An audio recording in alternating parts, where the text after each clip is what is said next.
ఈ రోజు ఎలాగైనా మా గురువు గారికి తెలియకుండా నేను ఆ అంబాజీపేట సంబంధాన్ని ఓకే చేసుకుని వచ్చేయాలంతే.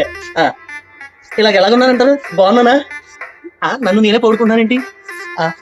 ఓకే ఓకే, ఎలాగైనా బాగుంటాం. ఈ రోజు ఎలాగైనా మన అమ్మాయికి అద్భుతంగా నచ్చేయాలంటే మామూలుగా ఉండవు. ఇదే తీసారు. అమ్మో వచ్చేస్తాడు. నమస్కారం అండి గురువు గారు. అంటే ఏం లేదండి, ఈ రోజు మనకి కొంచెం కాస్త జీవితంలో ఒక స్టేజ్కి వచ్చేలాగా ప్లాన్ చేశానండి. ఎందుకంటే పక్కన ఒక తోడు ఉండాలి కదండి. అందుకని అంటే మీకు చెప్తే పని అవదని నేను ఒక్కడే అంబాజీపేట పెళ్లి సంబంధానికి వెళ్తున్నానండి గురుగారు. ఏంటండి అంబాజీపేట అని మీరు అంత షాక్ ఇచ్చారండి? ఏంటి కొంపీస్ మీకు అక్కడ ఎవరైనా తెలుసా? తెలిసే ఉంటారా? అదేనా నేలండి కత్తుల అనసూయాదేవి గారని వాళ్ళకి ఒగ్గాను ఒక్క అమ్మాయి అంట. ఆ అమ్మాయిని పెళ్లి చూపులు చూస్తాకి వెళ్తారు.